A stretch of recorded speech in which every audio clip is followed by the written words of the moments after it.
Break के बाद एक बार फिर से आपको खुशामदीद कहते हैं। मुस्लिम लीग नून के रहनुमा अताउल्लाह तारड़ साहब मुझे ज्वाइन कर रहे हैं। अस्सलाम वालेकुम, बहुत बहुत शुक्रिया अताउल्लाह तारड़ साहब। आज जो सारा दिन पंजाब असम्बली में सूरत हाल बनी, शुरुआत किस तरफ से हुई?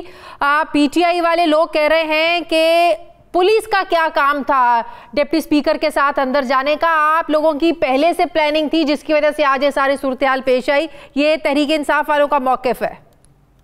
बहुत शुक्रिया जी। आज जमहूरियत के लिए एक स्याह दिन है। आज जो पंजाब असेंबली में हुआ, इससे पाकिस्तान का इमेज पूरी दुनिया में खराब हुआ और मैं समझता हूँ कि ये एक पार्लियामेंट्री जो एक हिस्ट्री है उसके लिए भी एक स्याह तरीन दिन है। और देखिए, शुरुआत इसकी तब हुई कि जब हमें चीफ मिनिस्टर का इस्तीफा सारी दुनिया ने देखा कि आ गया है। आइन और कानून ये कहता है कि जब चीफ मिनिस्टर की सीट खाली हो तो फिलफौर उसका इलेक्शन करवाया जाए। बिल्कुल। परवेज इलाही साहब ने बतौर स्पीकर अपने असर रसूख को इस्तेमाल करके 15 दिन इसको ताखीर का शिकार किया क्योंकि उनके नंबर पूरे नहीं थे। फिर जब इजलास बुलाया, कानून में ये भी लिखा है कि जिस दिन नॉमिनेशन पेपर सबमिट हो और उसकी जांच पड़ताल हो जाए, अगले दिन इलेक्शन करवाना है, उसको भी आगे करवाया। तो देखिए, ये 15 दिन के डिले के बाद हाई कोर्ट के ऑर्डर पे जब आज इलेक्शन हुआ, हमारे नंबर पूरे थे, उनके नंबर पूरे नहीं थे और दौराने कार्रवाई उन्होंने लॉ एंड ऑर्डर की सिचुएशन क्रिएट की और डिप्टी स्पीकर सरदार दोस्त मोहम्मद मजारी साहब पे जिस तरह का बेईमाना तशद्दुद करने की कोशिश की गई है, दहशतगर्दी के जुमरे में आता है। पुलिस असेंबली हॉल में दाखिल की। मैं आ रहा हूँ। पुलिस इसलिए दाखिल हुई क्योंकि लाहौर हाई कोर्ट का 31 सफ़ों का ऑर्डर है, सबसे पहले चीफ जस्टिस साहब का और उसके बाद डिविजनल बेंच का, जिसके पास परवेज इलाही साहब अपील में गए थे। उसमें ये बात दर्ज है कि अमन अमान की सूरत हाल अगर पैदा होगी तो ये चीफ सेक्रेटरी और आईजी की जिम्मेदारी है कि वो इंश्योर करें कि लॉ एंड ऑर्डर मेंटेन हो।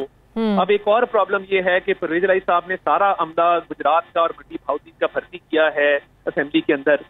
और देखिए, इस तरीके से जब डिप्टी स्पीकर के ऊपर हमला किया गया, मुझे बताएं सिक्योरिटी हमला कहाँ था, कहाँ थे सार्जेंट एट आर्म्स और हाई कोर्ट के ऑर्डर की मंशा क्या थी बतौर एक तालिब इल्म? नहीं, जो डिप्टी स्पीकर अंदर आते हैं अपनी कुर्सी पर बैठने के लिए, उनके साथ जो पुलिस के जवान हैं, वो उस वक्त उनको कैसे पता चल गया कि हालात अंदर खराब होने वाले और डिप्टी स्पीकर के साथ अंदर वो आ जाते हैं? उनके साथ कोई जवान नहीं थे। अगर जवान होते तो ये हाल ना होता।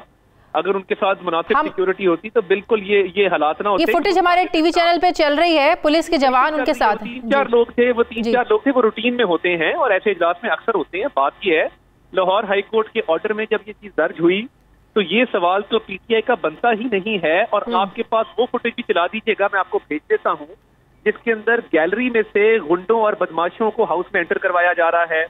परवेज इलाही साहब अपनी जाती निगरानी में कह रहे हैं आओ आओ, और 15, 20, 25 लोग कूद पड़ते हैं हाउस के अंदर और वो तशद्दुद करते हैं। तो बात यह है कि पट्टियां बांधकर और इस तरीके से मीडिया पे आके ये मुनासिब बात नहीं है। हालात जो बिगड़े, मैं पूरा दिन सुबह से मैं मिन्नत कर रहा था, मैं कैमरों के सामने आके, और मुझे पता है कि ये हाउस किस तरह 3 साल बंद रहा है मीडिया के नुमाइंदों के लिए। मुझे पता है कि किस तरह से आजाद मुबस्सरीन को यहाँ नहीं आने दिया गया। हमने हाई कोर्ट से ये ऑर्डर करवाया कि मीडिया के रिपोर्टर्स वहां मौजूद हों ताकि कैमरे की आंख दिखा सके कि फ्लोर ऑफ द हाउस क्या कार्रवाई हो रही है। ये अताउल्लाह तारड़ साहब, जो डिप्टी स्पीकर के साथ हुआ वो भी निहायत काबिल मुज़म्मत है और जो चौधरी परवेज इलाही साहब के साथ हुआ वो भी काबिल मुज़म्मत है। चौधरी परवेज इलाही पर हमला किन लोगों ने किया? परवेज इलाही साहब ने जब बदमाशों को बुलाकर, मैं आप वीडियो चलाइएगा काइंडली क्लिप के साथ। जी। परवेज इलाही साहब ने जब बदमाशों को हाउस में एंटर करवाया, उन्होंने हमारे ऑपोजिशन बेंचेस पर हमला किया। बाकायदा वो कूदे और उनके एक आधे बंदे के पास पिस्टल भी मौजूद था। अच्छा। इन बंदों की एंट्री किसने करवाई? ये बंदे कहाँ से आए? क्या ये जमीन ने उगाए या ये आसमान से टपक पड़े? सही। फ्लोर ऑफ द हाउस बदमाशों को एंटर करवाना, इश्तहारियों को एंटर करवाना, उनकी शक्लें सामने हैं। आप ये फुटेज चलाएं, पता लग जाएगा कि किसने क्या किया है। और मैं ये बात बड़े वसूख से कह रहा हूँ, परवेज इलाही साहब का प्लान ये था कि मेरे पास बंदे पूरे नहीं हैं, चीफ मिनिस्टर का इलेक्शन हारने से बेहतर है कि यहाँ खून खराबा हो और कोई इलेक्शन ना। आपको इस मंसूबा साजी का इल्म था तारड़ साहब? मुझे ये हंच था और मुझे ये पता था कि ये इलेक्शन किसी सूरत नहीं कराना चाहते। जब 1 को रेजिग्नेशन आया है और 3 तारीख का इजलास मौखर हुआ, 6 तारीख का इजलास मौखर हुआ, 16 को आप जो है वो गुंडे भी ले आते हैं, डिप्टी स्पीकर के ऊपर भी तशद्दुद करते हैं, तो ये कहाँ की इंसानियत है और ये कहाँ का आपकी एक पार्लियामेंट्री डेमोक्रेसी है?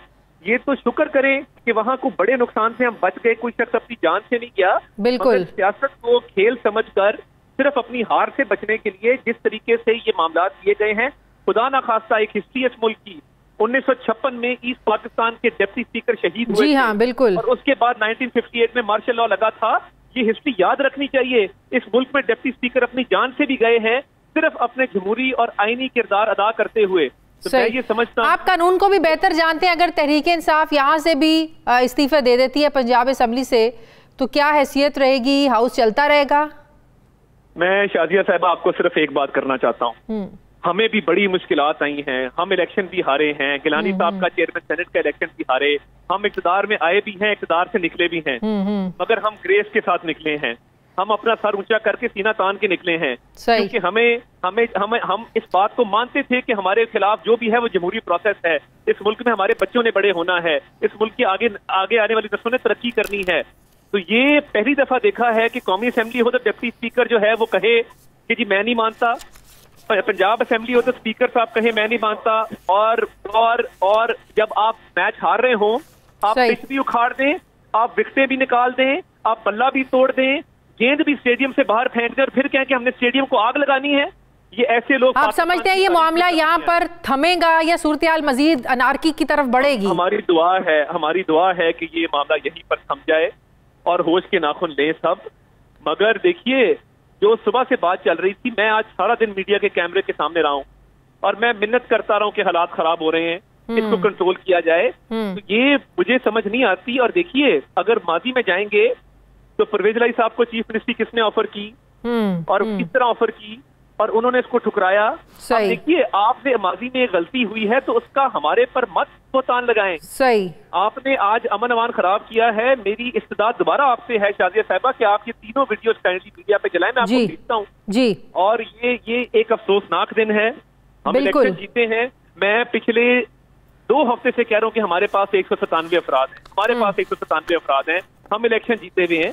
मगर बात यह है कि आप अगर इतनी धांधली पे आ जाएं कि आप इलेक्शन ही ना होने दें, तो मैं समझता हूँ कि ये एक अफसोसनाक अमर है। आज एक बहुत ही, बहरहाल हमें दोनों तरफ से कंडेम करना चाहिए, जैसे मैंने पहले कहा ताउला तारड़ साहब, दोनों तरफ से कंडेम होना चाहिए। चौधरी परवेज इलाही पर तशद्दुद को भी और डिप्टी स्पीकर पर भी, दोनों तरफ से।